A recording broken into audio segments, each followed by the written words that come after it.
स्वागत है आपका मेरे इस नए यूट्यूब चैनल कुबेर मंत्र पे। और मैं आज आपको इस वीडियो के माध्यम से म्यूचुअल फंड के बारे में बताना चाहूँगा।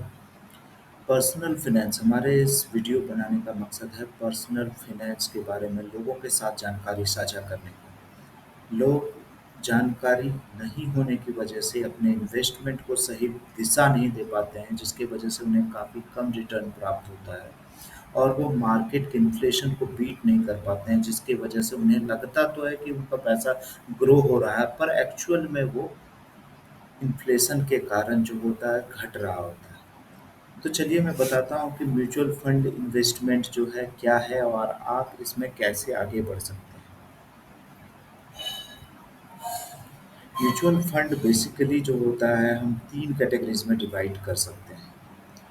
पहला है इक्विटी म्यूचुअल फंड, दूसरा है हाइब्रिड म्यूचुअल फंड, तीसरा है डेट म्यूचुअल फंड। तो अब आप कहेंगे कि इक्विटी म्यूचुअल फंड ये क्या होता है भाई? इक्विटी म्यूचुअल फंड जो होता है जिसमें हमारा ज़्यादातर इन्वेस्टमेंट स्टॉक्स में होता है, जो कि मार्केट से रिलेटेड होता है। यानी मार्केट घटता है तो हमारा फंड वैल्यू भी घटता है, मार्केट बढ़ता है तो हमारा फंड वैल्यू भी बढ़ता है। तो ये जो होता है हाई रिस्क वाला इन्वेस्टमेंट है, ऑब्वियस सी बात है। लेकिन चूंकि ये well qualified and trend fund manager के द्वारा मैनेज किया जाता है इस फंड फंड को, पैसे को, तो ये हमें कंपैरेटिवली जो हम स्टॉक्स में डायरेक्ट इन्वेस्ट करते हैं उससे बेटर रिटर्न देने में सक्षम है। तो ज़्यादातर अभी इक्विटी म्यूचुअल फंड से हम 12 से लेकर के 20% तक का रिटर्न की उम्मीद कर सकते हैं। इन्फ्लेशन रेट नॉर्मली 6 से 7 से 8% के अराउंड चलता है। तो अगर इन्फ्लेशन से अगर हम 2 या 3% का ज़्यादा रिटर्न प्राप्त करते हैं तो वो एक अच्छा रिटर्न माना जाता है। सपोज दैट कि इन्फ्लेशन रेट 9% है, तो हमारा जो रिटर्न एक्सपेक्टेशन होना चाहिए वो मिनिमम 12% का होना चाहिए। तभी हम मार्केट में इन्फ्लेशन को बीट कर पाएंगे और हमारा मनी ग्रो करेगा। तो इसे बीट करने का टूल्स ऑब्वियस सी है कि बैंक में जो हम एफडी करते हैं वो तो इन्फ्लेशन को बीट नहीं कर पाता। आप एलआईसी में इन्वेस्टमेंट करते हैं वो भी आपके इन्फ्लेशन को बीट नहीं कर पाता, क्योंकि internal rate of return IRR ये अराउंड 6.5 टू 7% के अराउंड होता है इसका, बैंक का और एलआईसी का। जो कि आप जो है हम जैसे इन्वेस्टर्स जो कि इतना ज़्यादा साउंड नहीं होते पर्सनल फाइनेंस पे और जानकारी नहीं होने के कारण हम ये समझ नहीं पाते। और बैंक वाले हमें कहते हैं सर आपका 7% हो के रेट से इतने दिनों के बाद कंपाउंड हो के आपको 5 साल बाद आपका 1 लाख जो है लगभग 1.5 लाख बन जाएगा। तो हम खुश होते हैं कि भाई मुझे 5 साल बाद 1.5 लाख हो गया। लेकिन चूंकि 5 साल बाद जो है इन्फ्लेशन भी बढ़ रहा है, तो 5 साल बाद उस 1 लाख का कीमत क्या होगा वो तो हम नहीं कह सकते हैं इन्फ्लेशन के रेट से। अगर हम 9% के रेट से इन्फ्लेशन बढ़ रहा है, 7% के रेट से हमें रिटर्न मिल रहा है, तो 2% का हमें लॉस है। तो यही चीज़ समझने के लिए जो है हम लोग इस वीडियो में जमा हुए हैं, एकत्रित हुए हैं, और मैं ये सारी चीज़ें आपके साथ साझा करूँगा ताकि आप जो है इन सब चीज़ों को समझकर अपने निवेश को बेहतर दिशा दे सकें। तो मैं बात कर रहा था इक्विटी म्यूचुअल फंड की। तो इक्विटी म्यूचुअल फंड जो होता है उसमें ज़्यादातर पैसा जो होता है स्टॉक्स में लगता है। अब इक्विटी म्यूचुअल फंड क्या है, ये कितने प्रकार के होते हैं, आपके मन में ये जिज्ञासा हो रही होगी। तो मैं बता दूं कि इक्विटी म्यूचुअल फंड को हम बेसिकली 3 कैटेगरी में बांट सकते हैं, जो कि है large cap mutual fund, mid cap mutual fund and small cap mutual fund. Large cap mutual fund क्या होता है? अब आप ये कहेंगे कि लार्ज कैप क्या है भाई, ये किस चीज़ की चिड़िया का नाम है? तो चलिए देखते हैं कि लार्ज कैप म्यूचुअल फंड क्या होता है। तो लार्ज कैप म्यूचुअल फंड वैसे म्यूचुअल फंड को कहते हैं जिसमें कि हमारा 80% इन्वेस्टमेंट जो होता है ब्लू चिप कंपनियों में होता है। ब्लू चिप कंपनियां बड़ी कंपनियों को कहते हैं जो बहुत बड़े होते हैं मार्केट साइज में, मार्केट लीडर्स जो होते हैं अपने आप में, और जो टॉप 50 निफ्टी 50 या फिर सेंसेक्स में टॉप 100 कंपनियों को बोले कि वो जो है लार्ज कैप कंपनियां, जैसे एचयूएल, जैसे कि आपका टाटा मोटर्स, जैसे आपका TCS Tata consultancy services, Infosys, Wipro, और आपका रिलायंस इंडस्ट्रीज लिमिटेड। तो ये सारी जो है लार्ज कैप कंपनियों की कैटेगरी में आता है, जिसका market cap more than 10,000 crore है। और ये कंपनियां काफ़ी स्टेबल होती है, और इनका ग्रोथ पोटेंशियल भी अच्छा होता है, और ये अपने सेगमेंट में मार्केट लीडर और जो होते हैं। तो लार्ज कैप म्यूचुअल फंड में सबसे ज़्यादा पैसा इन्हीं कंपनियों में लगता है, और बाकी का जो 20% है या फिर जो पैसा बचा हुआ है, वो मिड और स्मॉल कैप में बांट के लगाया जाता है, ताकि आप जो है एक अच्छा रिटर्न प्राप्त कर सकें। तो कोई ज़रूरी नहीं है कि 80 और 20 का ही रेशियो रहेगा। ये रेशियो 90 10 95 5 का भी हो सकता है। ये डिपेंड करता है फंड मैनेजर पे और उस फंड हाउस पे, जिस कंपनी में आप अपना इन्वेस्टमेंट करें।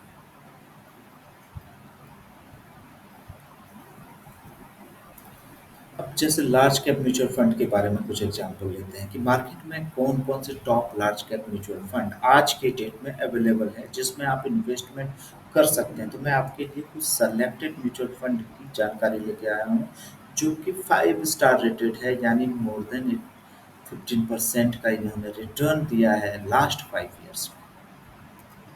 जैसे Canara Robeco blue chip equity fund, Kotak blue chip equity fund, ICICI Prudential blue chip fund, Axis blue chip fund, और IDBI India top 100 equity fund, Invesco India large cap fund. ये कुछ ऐसे फंड है जो कि हमें एक अच्छा रिटर्न दिया हुआ है, और जो कि आने वाले समय में भी अच्छे रिटर्न दे सकते हैं। तो इनमें से मेरा भी कुछ इन्वेस्टमेंट है। जैसे मैं आपको, मेरा investment ICICI Prudential blue chip में फंड में है 4 सालों से। तो मैं इस फंड के बारे में अधिक जानकारी रखता हूँ, तो मैं आपको दिखाना चाहूँगा इसके बारे में। तो चलिए मैं दिखाता हूँ आपको नेट पे ले जा करके इस फंड के बारे में। यहाँ पर मैं खोल के रखा हूँ screen, ICICI Prudential blue chip fund के बारे में। तो इसका फंड साइज आप देख रहे हैं 32,524 करोड़ के आसपास फंड साइज है। ये काफ़ी बड़ा फंड साइज है, इसलिए इसको लार्ज कैप फंड भी कहते हैं। और इसका इसका रिटर्न आप देख सकते हैं। अभी तो इसका नेट एसेट वैल्यू एनएवी जो है 67.46 के आसपास है, और ये अभी ज़्यादा एनएवी इसका नहीं हुआ है। आप रिटर्न चार्ट, यहाँ चार्ट पे देख सकते हैं रिटर्न के बारे में।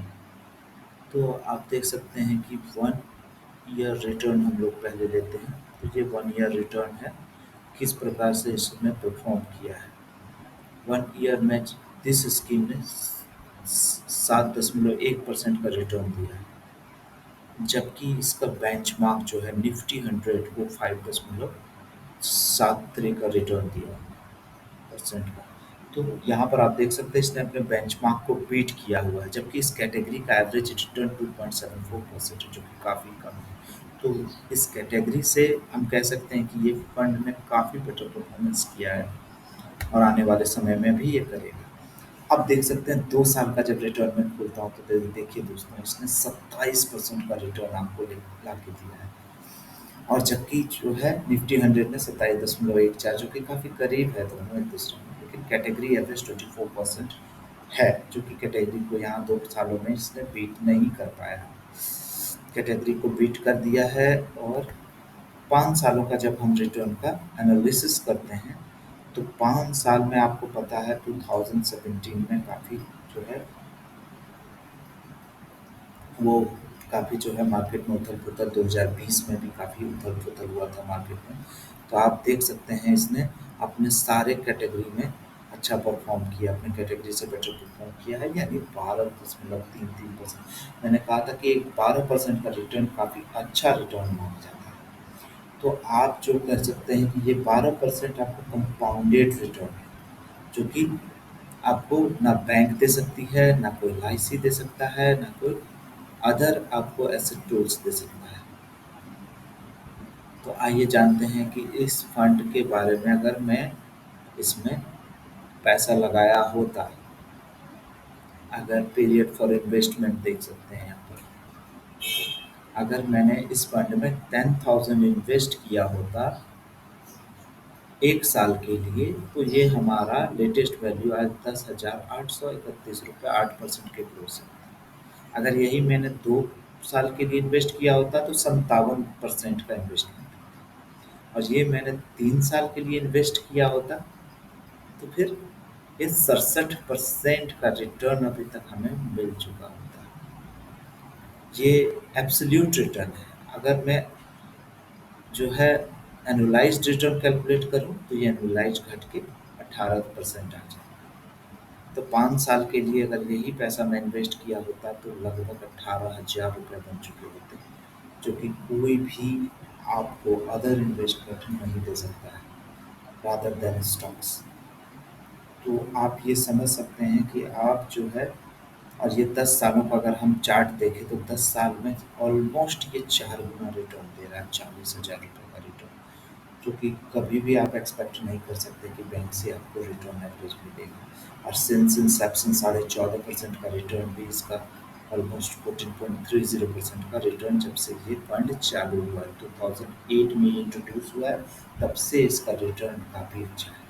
तो मैं इसमें इन्वेस्टमेंट पर्सनली रखता हूँ। मैं आपसे सजेस्ट करता हूँ कि अगर कोई आप इन्वेस्टमेंट शुरू करना चाहते हैं म्यूचुअल फंड में, तो ये आपके लिए एक बेटर ऑप्शन हो सकता है।